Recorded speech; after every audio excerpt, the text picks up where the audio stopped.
નમસ્કાર, આપ જોઈ રહ્યા છો ઇન્ડિયા ટીવી 365 ન્યૂઝ ચેનલ। આજ રોજ તારીખ 12/8/2025ને મંગળવારના રોજ સુરત મહાનગરપાલિકા સંચાલિત સુમન હાઈ સ્કૂલ નંબર 10 ખાતે શાળાકીય વિજ્ઞાન ગણિત પ્રદર્શનનું આયોજન કરવામાં આવ્યું હતું, જેમાં વિદ્યાર્થીઓની ટેકનોલોજી સાથેની નવીનતા અને એમના કલા કૌશલ્યની છબી બહાર આવે એટલે વિવિધ વિદ્યાર્થીઓના ગ્રુપ દ્વારા 65 પ્રોજેક્ટ હાથ ધરવામાં આવ્યા હતા। સદર શાળાકીય વિજ્ઞાન ગણિત પ્રદર્શન 2025માં મુખ્ય મહેમાન તરીકે સુરત મહાનગરપાલિકાના ડેપ્યુટી મેયર શ્રી નરેન્દ્રભાઈ પાટીલ દ્વારા રિબિન કાપીને શાળાકીય વિજ્ઞાન ગણિત પ્રદર્શનને ખુલ્લો મૂકવામાં આવ્યો હતો। એમની સાથે પૂર્વ સાંસદ પક્ષ નેતા શ્રી અમિતસિંહ રાજપૂત તેમજ વોર્ડ નંબર 26ના નગર સેવિકા શ્રીમતી અલકાબેન પાટીલ, નગર સેવિકા શ્રીમતી વર્ષાબેન બલદાણિયા તેમજ અન્ય મહાનુભાવો ઉપસ્થિત હતા। સુરત મહાનગરપાલિકા સંચાલિત સુમન હાઈ સ્કૂલ નંબર 10ના વિદ્યાર્થીઓના તમામ પ્રોજેક્ટ વિશે વોર્ડ નંબર 26ના તમામ નગર સેવિકાઓએ માહિતી લીધી કે આ પ્રોજેક્ટથી દેશને કયો ફાયદો થઈ શકે તેની માહિતી વિદ્યાર્થીઓએ આપી। 65 પ્રોજેક્ટનો સમાવેશ કરવામાં આવ્યું હતું। દરેક પ્રોજેક્ટને 6 વિભાગમાં વિભાજિત કરેલું હતું। તમામ વિજેતા વિદ્યાર્થીઓના શાળાના આચાર્ય શ્રી કમલેશભાઈ પ્રજાપતિ સાહેબ શુભેચ્છા પાઠવેલી। દરેક ભાગ લેનાર વિદ્યાર્થીઓના આચાર્યશ્રી તેમજ શાળાના તમામ શિક્ષક મિત્રોએ પ્રોત્સાહન આપીને આત્મવિશ્વાસ વધાર્યો હતો। જોતા રહો ઇન્ડિયા ટીવી 365 ન્યૂઝ ચેનલ।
મારું નામ પ્રજાપતિ કમલેશ।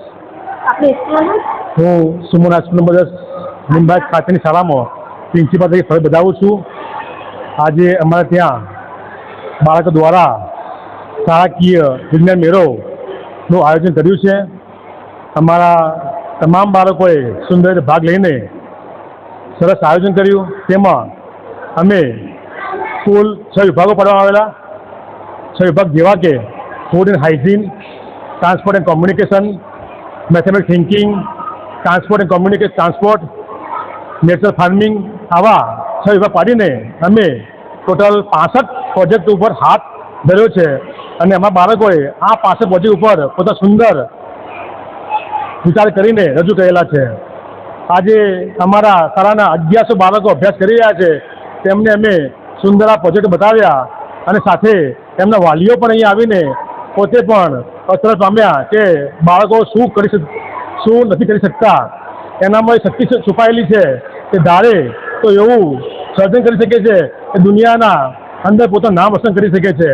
અમારા ઘણા બાળકો એવું પણ ઈચ્છે છે અમારે પણ નોબેલ પ્રાઇઝ લેવું છે, તો અમે પણ આવા પ્રોજેક્ટ હાથ ધરીએ અને વિશ્વમાં અમારો ડંકો વાગે, સુરત મહાનગરપાલિકા અને સુમન હાઈસ્કૂલનો ડંકો વાગે એવું અમારા બાળકો ઈચ્છી રહ્યા છે।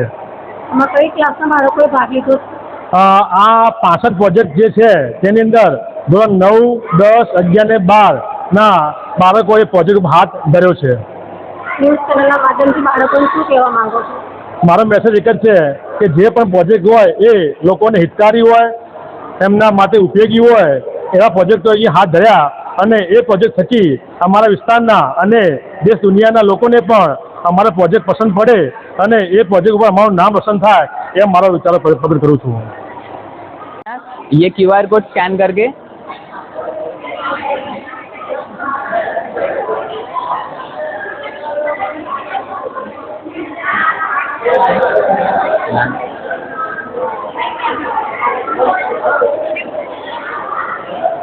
આ QR કોડ સ્કેન કરીને તમે બધું જ લાઈવ જોઈ શકો છો. પ્રોજેક્ટમાં શું શું થાય છે પ્લાન્ટમાં.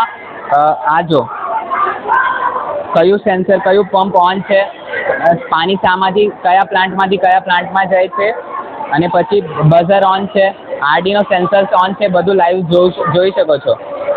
પછી આ અમારા પ્રોજેક્ટની પીપીટી છે. આ પીપીટીમાં બધું ઇન્ફોર્મેશન છે, એના ફ્યુચર યુઝેસ અને બધું છે.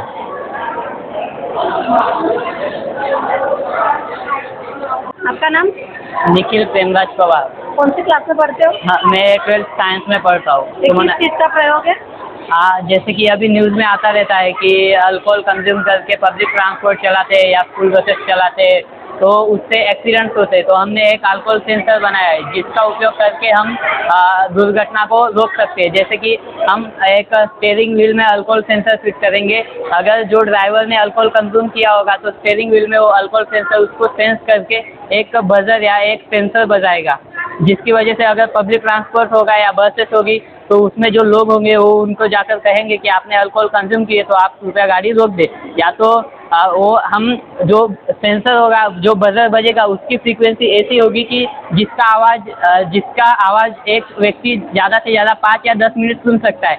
जिसने अल्कोहल कंज्यूम किया है वो अगर अकेला गाड़ी में होगा तो 5 से 10 मिनट तक वो अगर सुन भी ले तो उसके बाद उसकी फ्रीक्वेंसी की वजह से कान में से खून आना लग जाएगा, और जब तक वो गाड़ी बंद नहीं करेगा तब तक वो बजर बजता रहेगा.